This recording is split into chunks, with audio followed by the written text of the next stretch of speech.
Taxes کا نظام بہت آسان کر دیا، جو فاتح کے حقوق تھے وہ ایک عام آدمی کے غیر مسلم کے کر دیے. یعنی دوسرے لفظوں میں میثاق کے مدینہ کا پرتاؤ نظر آتا ہے محمد بن قاسم علیہ الرحمہ کی صورت میں.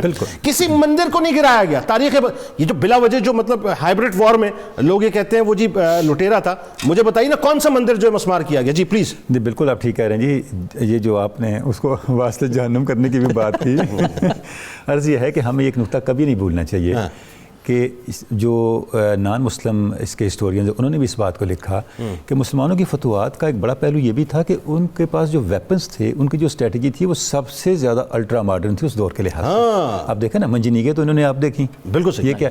اچھا دوسری بات، جب مسلمانوں کو لوکلی کسی نئی اسٹریٹجی کا سامنا ہوا تو انہوں نے اس کا مقابلہ بھی بڑی وزڈم سے کیا. مثلا یہاں راجہ دیر کے لشکر میں ہاتھی تھے، تو اب یہ ایک نیا تجربہ تھا. ہاں بالکل ٹھیک. اب انہوں نے اس کا کیا علاج کیا؟ انہوں نے کہا کہ آپ آتشی تیر چلائیں اور ہاتھیوں کی آنکھوں کو نشانہ بنائیں. تو وہ خود ہاتھی بے اثر ہو جائیں گے. راجہ دیر خود سفید ہاتھی پہ تھا، دور سے نظر آ رہا تھا، اس کو نشانہ بنایا گیا، وہ گرا، دلدل میں گرا، مرا، واسطے جہنم ہوا. تو اب اس کے لشکر کی ہمت مزید ٹوٹ گئی.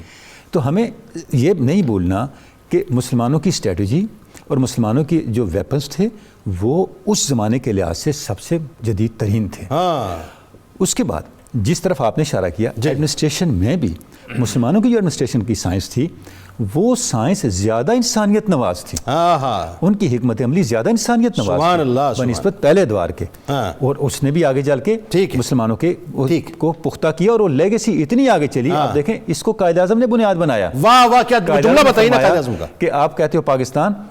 یہاں میں ایک جملہ ضرور کہنا چاہوں گا جس کو جو لبرلز ہیں اور جو اینٹی نظریہ پاکستان کے لوگ ہیں وہ مس یوز کرتے ہیں، مس پرسیپشن کریٹ کرتے ہیں. قائد اعظم نے فرمایا اس دن یہاں پاکستان بن گیا تھا جب یہاں پہلے شخص نے اسلام قبول کیا تھا.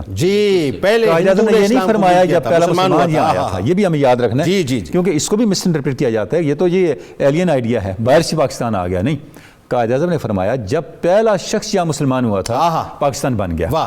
تو گویا محمد بن قاسم کے آنے کے ساتھ ہی وہ اساس چلی اور وہ لیگیسی آج تک جو ہے بالکل اپنے اثرات کردار سے، مروت سے، اخلاق سے لوگوں کے دلوں کو، قلوب کو مسخر کر دیا محمد بن قاسم علیہ الرحمہ. اس میں کوئی دوسری رائے نہیں ہے کہ وہ فاتح زمین بھی تھے، فاتح خطہ بھی تھے، تو فاتح قلوب بھی تھے.